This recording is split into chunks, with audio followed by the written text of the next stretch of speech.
हे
बाबा अजून आले नाहीत, कुठे अडकले असतील? ते बघा, बाबाच येत आहेत. चला चला चला चला चला बेटा, पुढच्या रविवारी भेटूया. प्रत्येक सोमवारी आम्ही तुझी इथेच वाट बघत असतो, मी आणि तुझी आई. केव्हा रविवार येतो आणि दगडविटांचं घर पुन्हा काही क्षणांकरता सोन्याचं होतंय. बाबा, आम्ही कुठे इतकं दूर राहतो आणि रविवार तर बघा असा जातो आणि असा येतो. आता आम्ही निघतो, नाहीतर याची फिल्म मिस झाली तर हा पूर्ण घर डोक्यावर घेईल. हो, आणि याची फिल्म मिस झाली तर मी सुद्धा घर डोक्यावर घेईन. चला चला चला, बाय बेटा.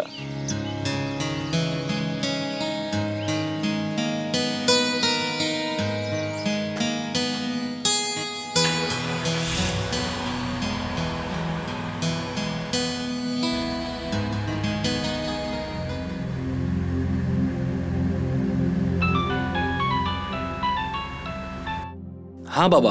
विजय बेटा, बेटा लवकर घरी ये, तुझ्या आईचा खून झालाय. काय? हे तुम्ही काय बोलताय?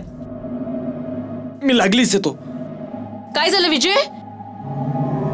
विजय,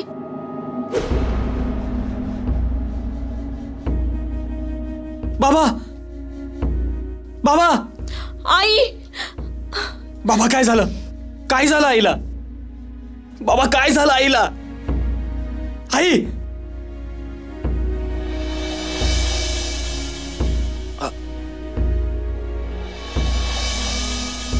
आई,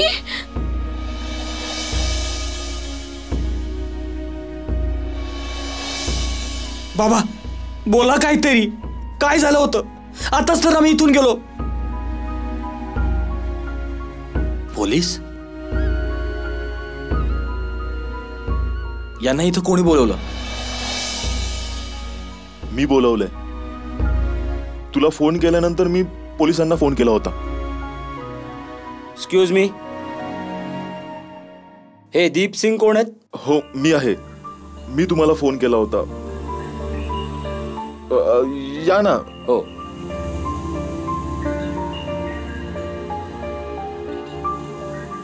आई, तुम्ही आम्हाला सोडून का निघून गेलात आई?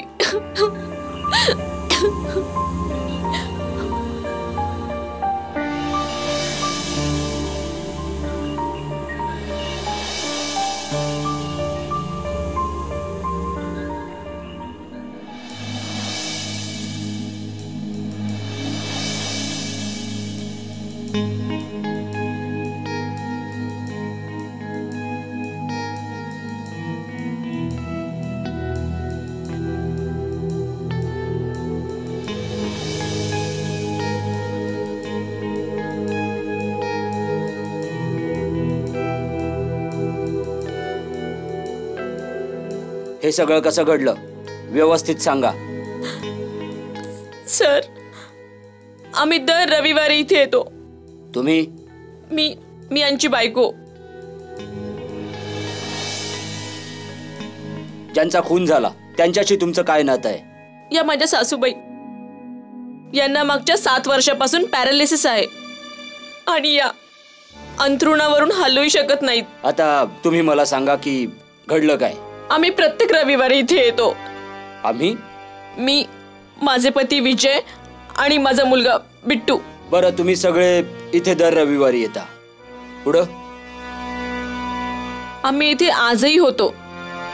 यांच्याबरोबर आम्ही या खोलीत पूर्ण 2 तास घालवले. गप्पा मारल्या आणि चहा नाश्ता केला. आणि मिस्टर दीप, तुम्ही कुठे होतात? सर, बाबा तर बिट्टूला बाहेर चॉकलेट घेऊन द्यायला गेले होते. मग बस आम्ही इथून निघण्याची तयारीच करत होतो तेव्हा माझे मिस्टर मला म्हणाले की हा कप किचनमध्ये नेऊन ठेव. आणि मी कप घेऊन किचनमध्ये गेले आणि थोड्याच वेळात हे खाली आले. माझ्या बंगल्याच्या मेन गेटवर मी प्रिया आणि विजयला भेटलो. बिट्टू माझ्या बरोबर होता ना. हे लोक गाडीत बसून निघून गेले. त्यानंतर मी वर खोलीत आलो. इथे येऊन बघतो तर सीमाचा, माझी बायको, तिचा खून झाला होता. विजयला फोन करून तुम्हाला फोन केला. मला एक सांगा, तुम्ही चहाचे कप ठेवायला खाली गेलात, त्यानंतर तुम्ही खालीच तुमच्या नवऱ्याची वाट बघत होतात, बरोबर? किती वेळ लागला असेल तुमच्या नवऱ्याला आपल्या आईच्या खोलीतून खाली यायला? सर, बस थोड्याच वेळात 10-12 मिनिटं. बस नाही मॅडम, 10-12 मिनिटं खूप होतात एखाद्या पॅरालाइज झालेल्या म्हाताऱ्या बाईला मारायला.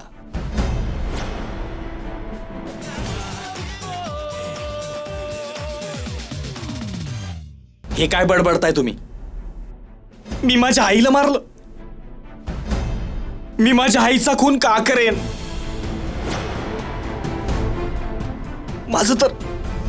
माझं तर किती प्रेम होतं हिच्यावर.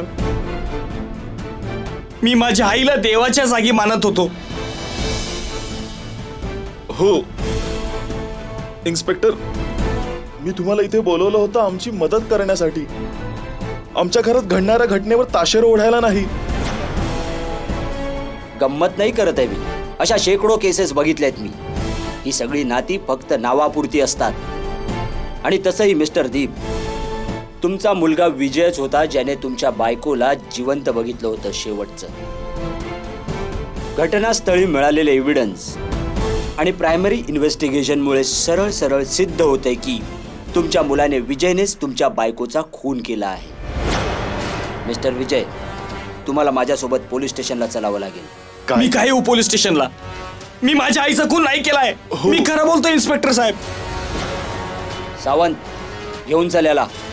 तुरुंगाची हवा खाईल ना तेव्हा सगळं खरं समोर येईल. आणि हा, बॉडीला पोस्टमॉर्टमसाठी पाठवून द्या.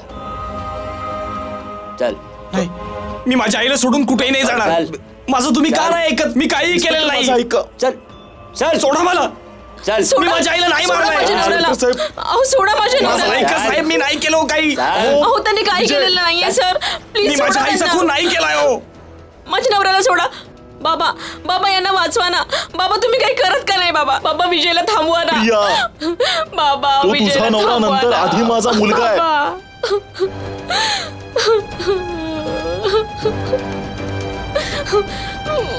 आता त्याला एकच माणूस वाचवू शकतो.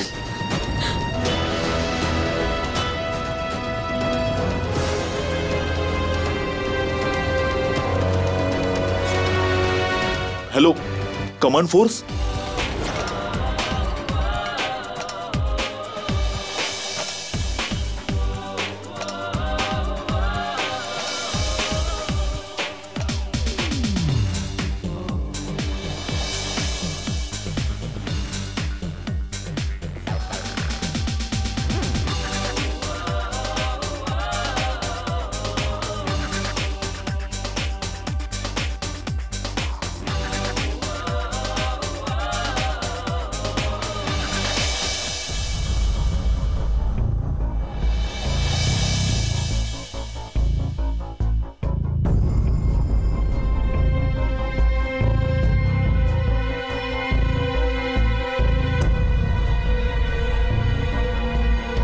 इथून आम्हाला कोणी फोन केला होता?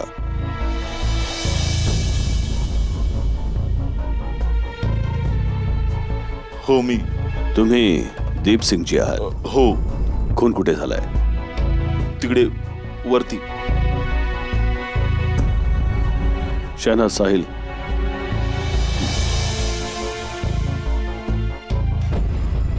चला.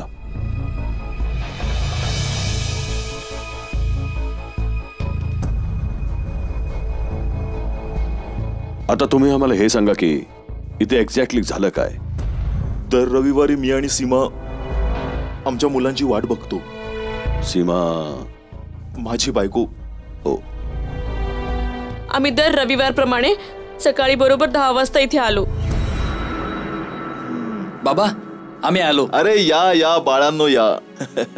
नमस्कार सुखी राहा, करते सुखी बाबा. राहा. आणि राजकुमार या इकडे. बाबा हे ठेवा. यावेळी इतकंच मॅनेज करू शकलो. काही हरकत नाही बेटा. जा वर तुझ्या आईला भेटून ये. बाबा तुम्ही याला फिरायला घेऊन जा. तुमच्याकडून चॉकलेट घेतल्याशिवाय याचा संडे नाही सुरू होणार.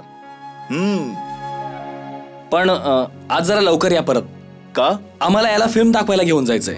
खूप हट्ट करत होता. ठीक आहे येतो लवकर. चला चला राजकुमार. बाबा, तुम्ही निघा. आम्ही येतो आईला भेटून. चला चला. चला चला.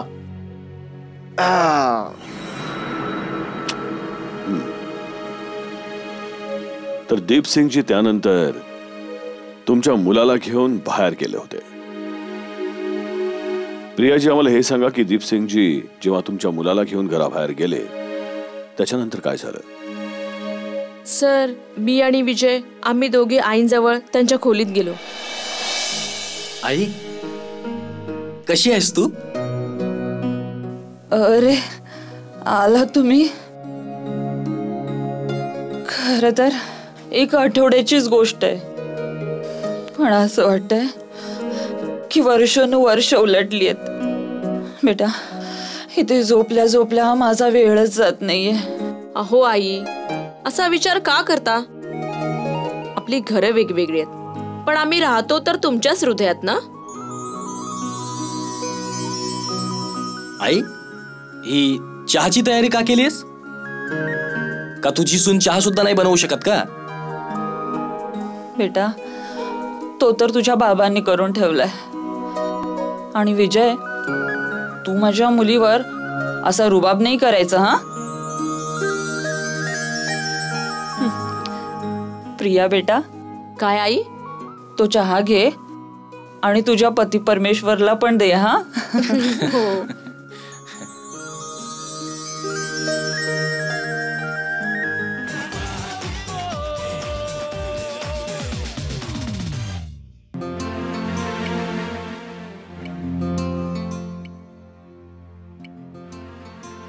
सर फक्त चहा घेतला आणि लगेचच निघालो. बरं आई आता आम्ही निघतो. ते बिट्टूला फिल्म दाखवायला घेऊन जायचंय आज. बरं बेटा. पण विजय ऐक, आज तर तुम्ही लवकर चाललात, पण पुढल्या संडेला आमच्या नुकसानीची भरपाई करावी लागेल. हा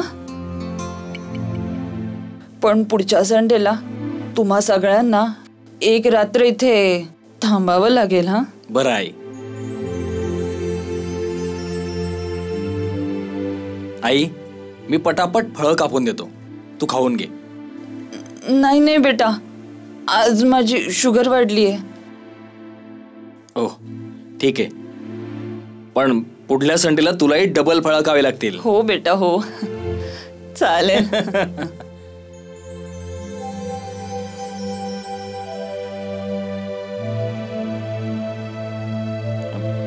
प्रिया तू ही चहाची भांडी खाली किचन मध्ये ठेव.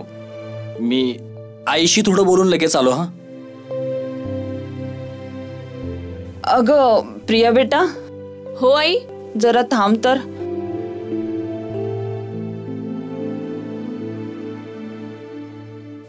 प्रिया बेटा, पुढल्या आठवड्यात वट सावित्रीची पूजा आहे. मी तर ही पूजेची तयारी नाही करू शकत प्रिया. पण विजय बेटा जरा माझ्या हातून पाटल्या तर काढ. आई काढ ना.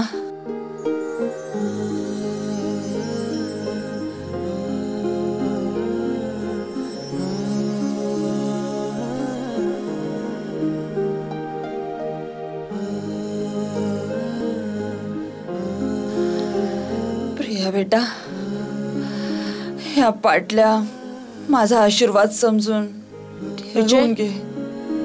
मी हे कप किचन मध्ये ठेवून येते आणि हॉलमध्ये तुमची वाट बघते. लवकर या. बरं प्रिया, जा तू.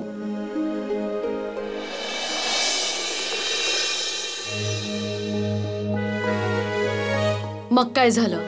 तुमचा नवरा किती वेळाने खाली आला? हेच काही 10-15 मिनिटात. प्रिया, हे बाबा अजून आले नाहीत? अजून तरी नाही आलेत.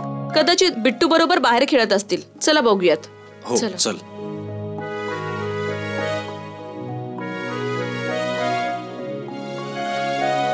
हे बाबा अजून आले नाहीत? कुठे अडकले असतील? ते बघा, बाबाच येत आहेत. चला चला चला चला. मग त्यांना सोडून मी माझ्या वरच्या खोलीत गेलो आणि मी बघितलं की हे बघा, विजय असे नाही आहेत. ते त्यांच्या आईबद्दल असा विचार नाही करू शकत. मी तुमच्या पुढे हात जोडते. माझ्या नवऱ्याला वाचवा प्लीज. माझ्या नवऱ्याला हे वाचवा. बघा प्रियाजी, माणुसकीच्या नात्याने मी तुमच्या भावना समजू शकते, पण कायद्याला भावना नाही कळत. त्याला पुरावा पाहिजे. आणि सर्कमस्टॅन्शियल एव्हिडन्स प्रमाणे म्हणजे खुनाच्या वेळच्या परिस्थितीचा विचार करता तुमच्या नवऱ्यावरच संशय येतो. कारण खुनाच्या वेळी फक्त तुमचा नवराच सीमाजींजवळ होता. आम्ही आमच्यातर्फे शोधण्याचा प्रयत्न करू की सत्य काय आहे. आम्हाला हे सांगा की तुमची पत्नी पॅरालाइज होती, मग तुम्ही घरामध्ये कोणी नोकर किंवा नर्स का नाही ठेवलेत? कारण मी स्वतःच माझ्या बायकोची काळजी घ्यायचो. मला अजिबात पटत नव्हतं की माझ्या बायकोने अशा अवस्थेत दुसऱ्यावर अवलंबून राहावं. पण आमच्या घरी एक नोकर आहे, रघु. नोकर? पण आम्हाला तर कुठेच नाही दिसला. हो, मी त्याला एका कामासाठी पाठवलं होतं. आतापर्यंत त्याने यायला हवं होतं. कुठे कुठे राहतो कुठे तुमचा हा नोकर? इथेच मागे त्याची खोली आहे.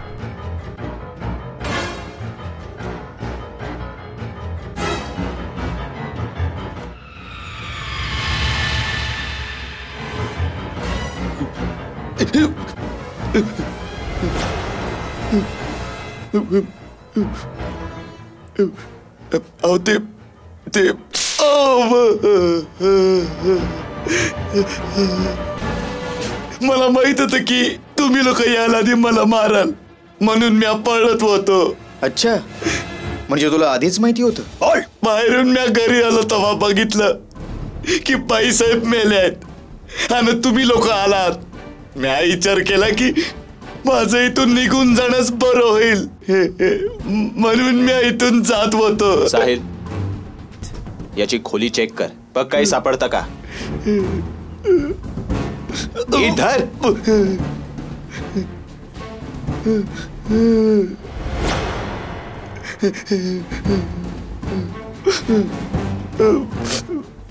अभि रूम मध्ये तर काहीच नाहीये. सूटकेस मध्येही काही नाहीये.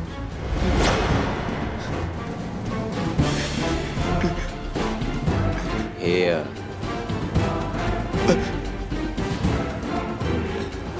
मलमपट्टी करून घे.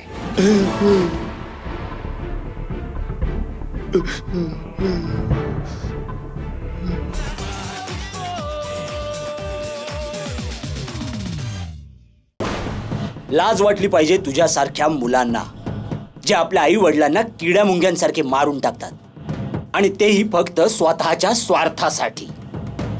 कठोरातली कठोर शिक्षा झाली पाहिजे तुला. मी बघतो तुला कोण वाचवतं. सावंत. हो सर. चांगलाच पाहुणचार कर या कलियुगातल्या श्रावण बाळाचा. घेऊन जायला चाल रे. चाल.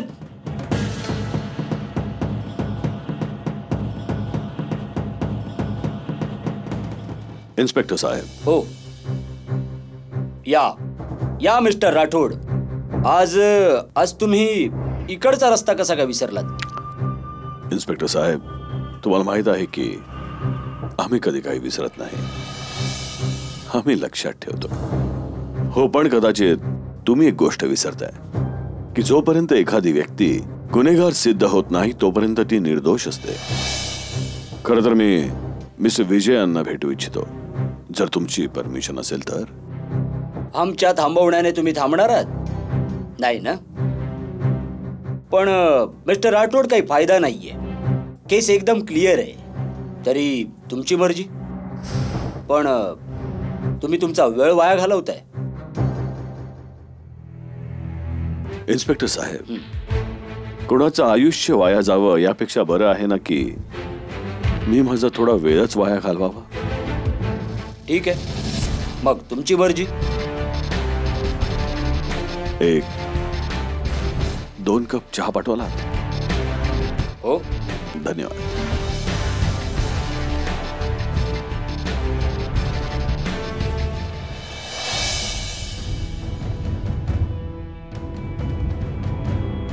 Excuse me.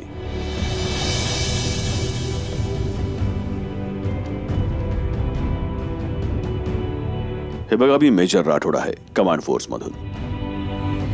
तुमच्या वडिलांनी आम्हाला बोलवलं होतं, त्या संदर्भातच बोलायचं तुमच्याशी.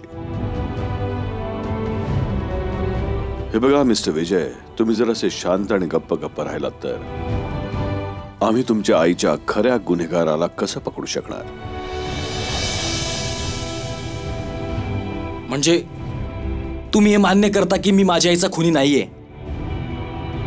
हे बघा, ही मी गोष्ट मानतो की जोपर्यंत तुमचा गुन्हा सिद्ध होत नाही तोपर्यंत तुम्ही निर्दोष आहात. हे बघा सर, सत्य हे आहे की दर रविवारी मी... एक मिनिट.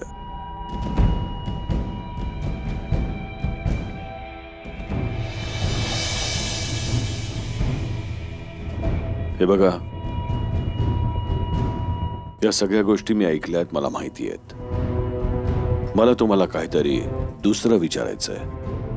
हो, विचारा. तुमचा बिझनेस कसा चाललाय? बिझनेस तर ठीकठाक आहे. ठीकठाक आहे. तर मग तुम्ही तुमचे वडील जे राहतायत ते घर का विकू पाहताय? हे तुम्हाला कोणी सांगितलं? हे इम्पॉर्टंट नाहीये की मला कोणी सांगितलं. हे इम्पॉर्टंट आहे की तुम्ही ते घर का विकू पाहताय.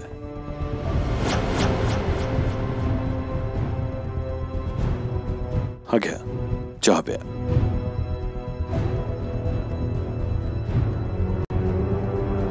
आता तुम्ही हे सांगा की तुम्ही ते घर का विकू पाहताय ते. हो, हे खरंय की माझा बिझनेस व्यवस्थित नाही चालत आहे. म्हणून मी विचार केला की जर आमचं ते घर विकलं गेलं तर आमच्या खूप समस्या कमी झाल्या असत्या.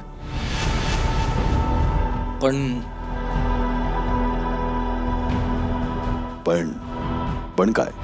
पण या गोष्टीला बाबा तयारच नव्हते. बाबा तुम्ही समजून का नाही घेत? जर हे घर विकलं गेलं तर माझं बिझनेसचं खूप प्रेशर कमी होईल आणि मग तुम्ही आणि आई सुद्धा आमच्या सोबत राहू शकाल. नाही बेटा, हे घर नाही विकता येणार. पण बाबा, हे घर का नाही विकता येणार? बेटा, या घरात तुझ्या आईच्या खूप आठवणी जोडलेल्या आहेत. आमचं लग्न, तुझा जन्म, या सगळ्या आठवणींनीच या दगडविटांच्या वास्तूला घर बनवलंय. तुझी आई हे घर विकू देणार नाही बेटा, समजून घे तू. बाबा, एकदा फक्त माझं म्हणणं ऐकून. विजय, या बाबतीत आपण नाही बोललो तरच बरं.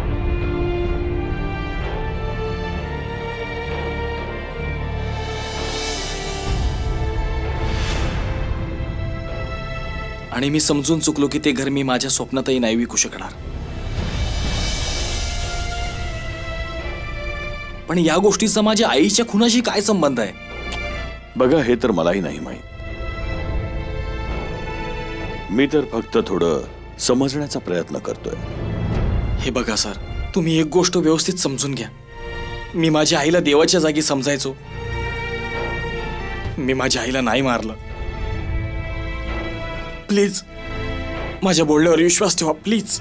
हे बघा मिस्टर विजय, जर तुम्ही खरं बोलताय तर जगातली कोणतीही ताकद तुम्हाला गुन्हेगार सिद्ध नाही करू शकत. पण जर तुम्ही खोटं बोलत असाल तर जगातली कोणतीही ताकद तुम्हाला कमांड फोर्स पासून वाचवू नाही शकणार.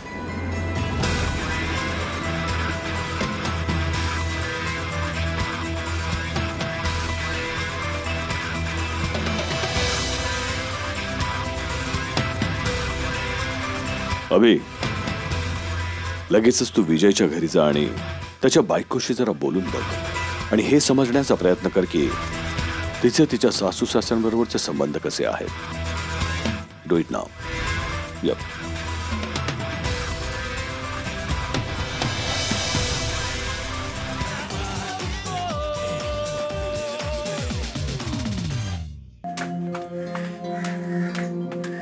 आई आई आई आजीला काय झालं?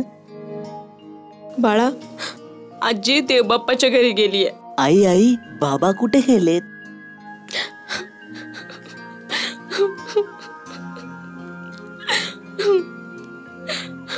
Excuse me.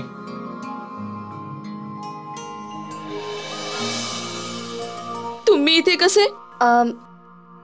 तुम्हाला काही प्रश्न विचारायचे आहेत? हो विचारा. आम्हाला हे सांगा की तुमचा नवरा आणि सासू सासरे यांचे संबंध कसे होते? विजयचं त्यांच्या आई वडिलांवर खूप प्रेम होतं. इतकं प्रेम होतं की ते त्यांच्यावर आपला जीव ओवाळून टाकायचे. ते त्यांना फायनान्शियली पण सपोर्ट करतात. हो सर, त्यांच्याकरता इतकं काही करतात की कधी कधी मला असं वाटतं विजय आमच्यापेक्षा जास्त त्यांच्या आई वडिलांचा विचार करतात. तुम्ही या बाबतीत तुमच्या नवऱ्याशी किंवा सासू सासऱ्यांशी बोललात? विजयशी बोलणं अशक्य आणि सासू सासऱ्यांशी बोलण्याची संधीच मिळाली नाही. थँक्स.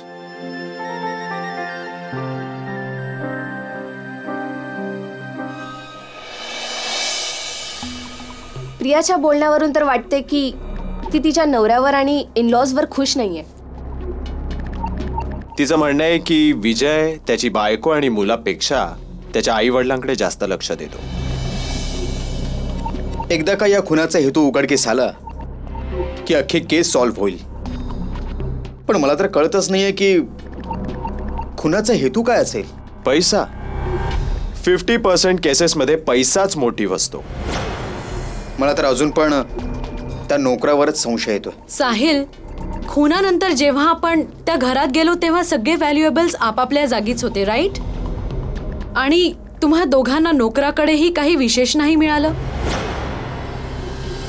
मग हे सगळं कारस्थान प्रियाचं तर नसावं? मलाही तसंच वाटतंय. बहुतेक प्रॉपर्टीची भानगड आहे. मला वाटतं हा विजय खोटं बोलतोय. Right chief?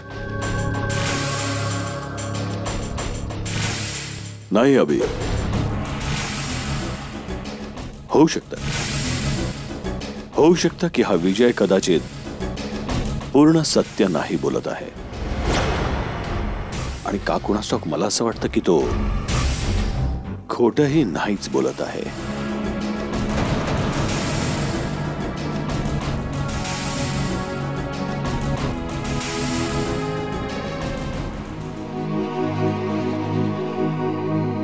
आता बस हाच एक आधार उरलाय जीवनात. जे प्यायल्यामुळे स्वतःच नीट उभे नाही राहू शकत ते दुसऱ्यांसाठी काय म्हणून आधार राहणार. चला सोडा या गोष्टीला. मला एक गोष्ट तुम्ही सांगा की तुम्ही असं का बोलताय? ज्या व्यक्तीकडे एक छानसा मुलगा आहे, एक चांगली सून आहे, एक चांगला नातू आहे, कदाचित असं तर नाही की तुम्हालाही असं वाटतंय की तुमच्या मुलाने तुमच्या... नाही नाही नाही नाही नाही. जर असं असतं तर मी त्याला सोडवायला तुम्हाला का बोलवलं असतं? देवसिंगजी, हां, तुमचा मुलगा तुमची इतक्या चांगल्या प्रकारे देखभाल करतोय. नाहीतर आजकालच्या जगात अशी मुलं आहेत तरी कुठे जी आपल्या आई वडिलांना इतक्या सुखात ठेवतायत. आता तुमच्याशी काय लपवायचं आहे राठोड साहेब? हे जे तुम्ही बघताय ना, हे तो फक्त एक दिखावा आहे. खरं सांगायचं तर मी आतून पूर्णपणे खचलोय. पण तुमचा मुलगा तर तुम्हाला तळहाताच्या फोडासारखा जपतो. तो बिचारा तर बिझनेस मध्येच गुंतलाय. जेवढं शक्य आहे तेवढं करतो माझ्यासाठी. सोडा तो विषय. राठोड साहेब, मला हे सांगा, तुम्ही त्याला सोडवायला काय करताय? केव्हा सोडवाल? मी असं कधी म्हणालो की मी तुमच्या मुलाला सोडवणार नाही? म्हणजे मी तुम्हाला हे सांगितलंय की मी खऱ्या गुन्हेगाराचा शोध घेणार, आणि या खऱ्या गुन्हेगाराला पकडल्यानंतरच आपल्याला हे कळेल की तुमचा मुलगा सुटणार की नाही. एनिवेज, ठीक आहे. Good night.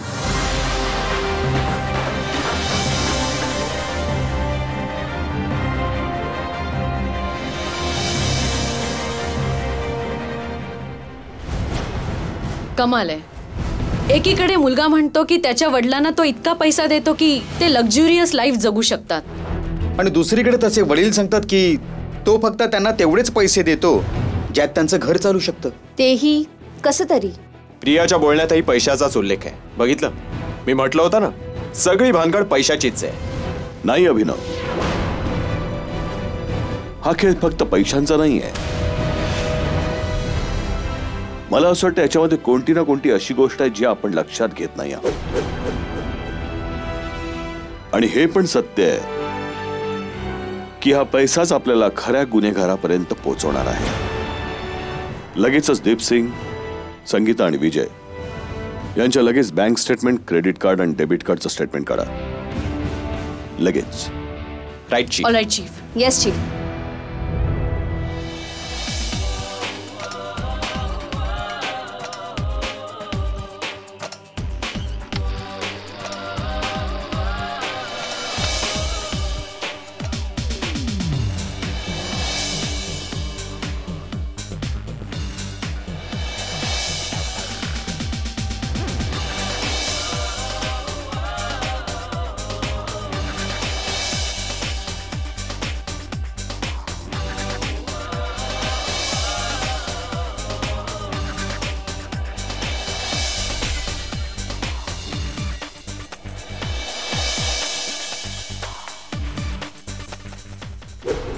चीफ, हे स्टेटमेंट्स बघितल्यावर वाटतं की दीपसिंग खोटं नाही बोलत आहे. पण प्रिया ही खरं तेच बोलते. प्रियाच्या अकाउंटमध्ये ऑन अन एव्हरेज 30,000, दीप सिंगच्या अकाउंटमध्ये 40,000 विजयच्या अकाउंटमधून ट्रान्सफर होतात. गेले कित्येक महिन्यांपासून चालू आहे. पण चीफ, विजयचे क्रेडिट कार्ड स्टेटमेंट्स बघा. खूप महागड्या वस्तूंची खरेदी केली आहे.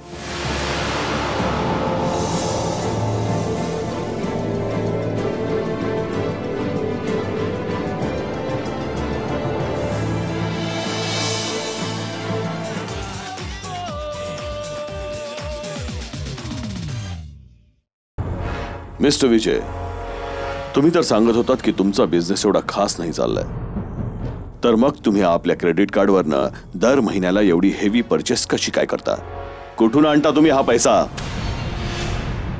सर, तुम्ही कमांड फोर्स ऑफिसर आहात की इन्कम टॅक्स ऑफिसर? जेव्हाही येता पैशांबद्दलच बोलता. सर, मला वाटतं तुम्ही विसरलात की मी इथे माझ्या आईच्या खुनाच्या आरोपामध्ये फसलोय, ब्लॅक मनीच्या आरोपाखाली नाही. मी काहीही विसरत नाहीये मिस्टर विजय. तुमच्या आईचा खून झालाय, गुन्हेगाराचा पत्ता नाही. आणि जर मी ठरवलं तर मी गुन्हेगाराला लगेचच गजाआड करू शकतो. पण मी हाही विचार करतोय की गुन्हा नेमका झालाय कोणत्या कारणाने, आणि मी तुम्हाला निर्दोष सोडवू शकेन. पण तुमचं हे क्रेडिट कार्डचं स्टेटमेंट बघून काही वेगळाच विचार येतो. असं वाटतं की पाणी इथेच मुरतंय. सांगा तुम्ही की एवढे पैसे कोणावर उडवलेत? हे काय बोलताय तुम्ही? मी नाही, तुमचं हे क्रेडिट कार्ड स्टेटमेंट बोलताय. प्रत्येक महिन्याला तुम्ही हेवी परचेसेस केले आहेत, आणि ते पण लेडीज एक्सेसरीज, सारी ज्वेलरी, लेडीज परफ्युम्स आणि माहिती नाही काय काय. सर, हे क्रेडिट कार्ड माझंच आहे हो, पण मीही माझ्या बाबांना दिलं होतं वापरायला. काय? तुम्हाला हे म्हणायचं आहे की तुम्हाला या पर्चेसेस बद्दल काहीही माहिती नाही? नाही, मला सगळं माहिती आहे. कार्डचं पेमेंट मीच तर करतो ना. हे बघा सर, तुम्ही दुसरा काही विचार कराल त्याआधीच मी तुम्हाला सगळं काही सांगतो. ह्या सगळ्या वस्तू माझ्या बाबांनी माझ्या आईकरता विकत घेतल्या होत्या. माझ्या आईला तिच्या आजाराची जाणीव न राहावी म्हणून माझे बाबा तिला त्याच प्रकारे ठेवायचे जशी ती आजाराच्या आधी राहायची. पॅरालाइज्ड असूनही माझे बाबा आईवर तितकंच प्रेम करायचे जितकं तिच्या आजारपणापूर्वी करत असत. आय एम सॉरी मिस्टर विजय. मला वाटतं की आम्ही कोणत्या तरी वेगळ्याच दिशेला भटकतोय. एनिवेज, पण मला पूर्ण विश्वास आहे की आम्ही लवकरच या केसमध्ये खूप पुढे निघून जाऊ.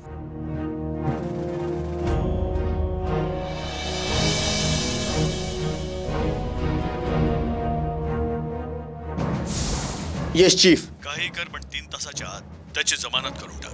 कारण जोपर्यंत विजय तुरुंगातून बाहेर येणार नाही तोपर्यंत या केसवरचा पडदा नाही उठणार. Okay chief.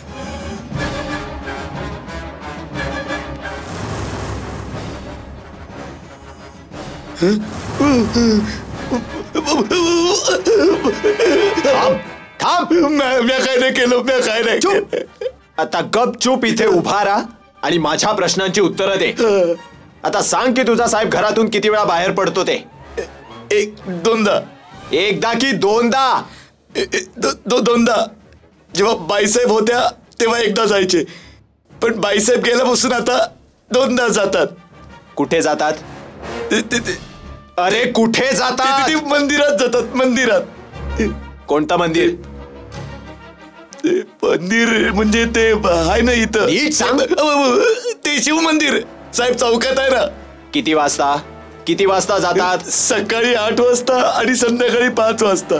सकाळचे 8 आणि संध्याकाळचे 5. आले आले. एकतर स्वतः लेट करायचं आणि मग उतावळेपणा करायचा.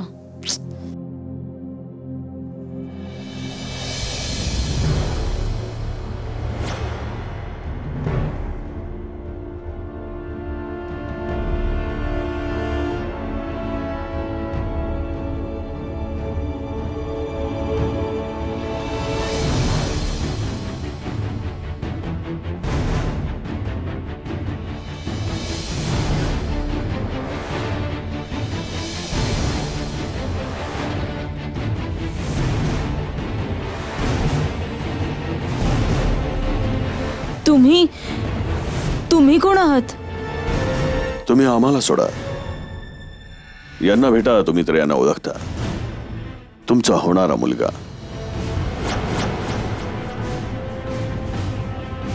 विजय.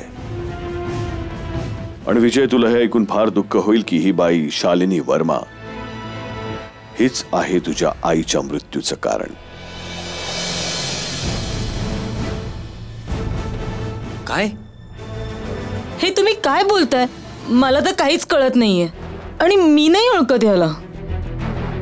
चला, हे मान्य केलं की तुम्ही याला नाही ओळखत, पण एका व्यक्तीला तुम्ही नक्कीच ओळखता. साहिल,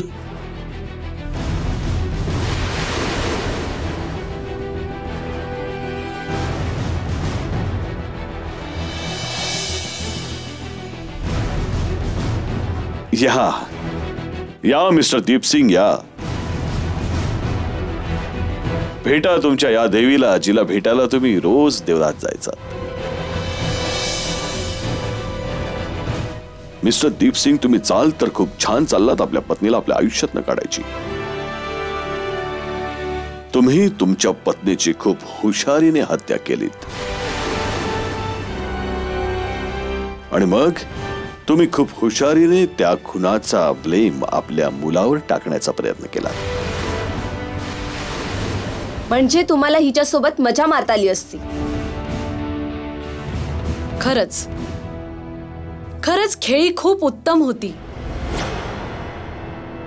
पण तुम्ही एक गोष्ट विसरलात की तुमच्यापेक्षा जास्त हुशार खेळाडू आम्ही आहोत. हे तुम्ही काय बोलताय? हेच सत्य आहे. पण तुम्ही एक छोटीशी चूक केलीत. तुमच्या बायकोच्या मृत्यूनंतरही तुम्ही तुमच्या मुलाचं क्रेडिट कार्ड वापरत राहिला. साड्या, दागिने आणि परफ्युम्स विकत घेण्याकरता. हा, हे तुमच्या या देवीला सजवण्यासाठी. आता हे सांगा मिस्टर दीप सिंग जी की तुम्ही हा खून कसा केलात? बोला ना, नाहीतर आमच्याकडे तुम्हाला बोलता करण्याचे अनेक मार्ग आहेत. तुम्ही लोक आम्हाला फसवण्याचा प्रयत्न करताय. ए जास्त बडबड केली ना तर हात तोडून दुसऱ्या हातात ठेवेन, कळलं? चुप. चल बोल. अरे बोल. बाबा तुम्ही माझ्या आईला, लाज वाटते मला तुम्हाला बाबा म्हणताना.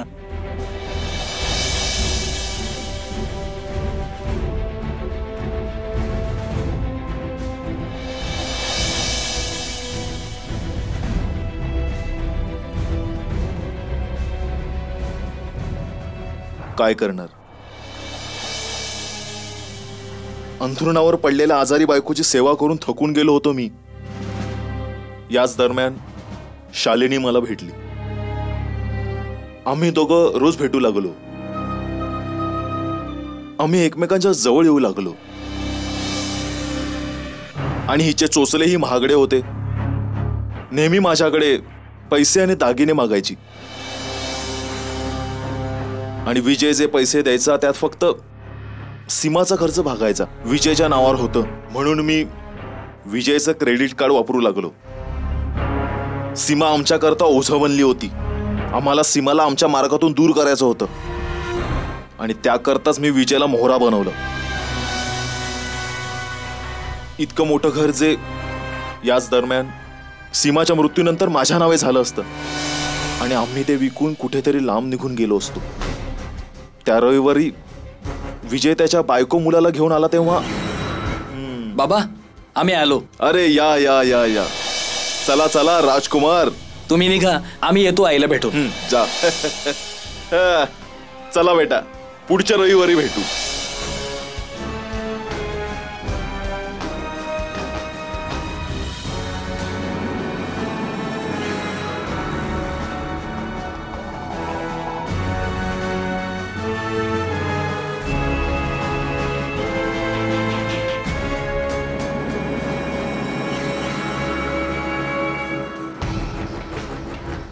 हे काय करता तुम्ही?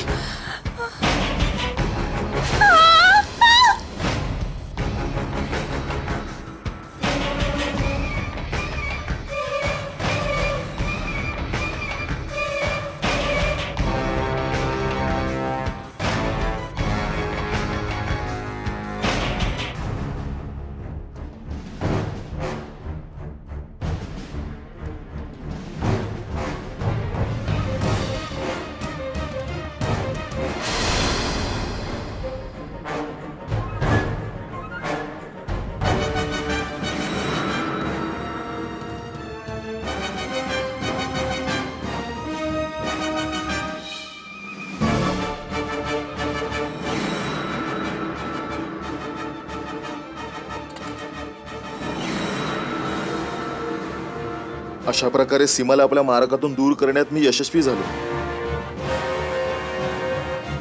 पण तुम्हाला आमच्याबद्दल कसं कळलं? मिस्टर दीप सिंग, तुम्ही एक छोटीशी चूक केलीत. जसं अभिनवने आता सांगितलं, तुम्ही तुमच्या पत्नीच्या मरणानंतर लगेचच आपल्या मुलाच्या क्रेडिट कार्डवर बरंच काही लेडीज ॲक्सेसरीज स्वाईप करून घेतलं. जसं की साडी, लेडीज परफ्युम्स. आणि त्याच्यापेक्षा मोठी चूक तुम्ही ही केलीत. जेव्हा तुमची पत्नी जिवंत होती तेव्हा तुम्ही सांगितलं की तुम्ही तिच्या म्हणण्याप्रमाणे तिच्यासाठी वेगवेगळ्या साडीज, ज्वेलरीज घेतात. पण तुम्ही एक गोष्ट विसरलात. एक अपंग, पॅरलाइज बाई कधी पायात सँडल्स नाही घालू शकत. आणि तुम्ही महागड्या सँडल्सची पण खरेदी केली होती. मिस्टर दीप सिंग, जी व्यक्ती आपल्या सुखी परिवाराला सोडून परक्या बाईच्या नादात पूर्णपणे आंधळा होतो, त्याच्या आयुष्यात पुढे फक्त अंधकार आणि अंधकार असतो. तुम्ही पण लक्षात ठेवा. वरवरच्या रोषणाईला बघून आपलं स्वतःच घर जाळू नका.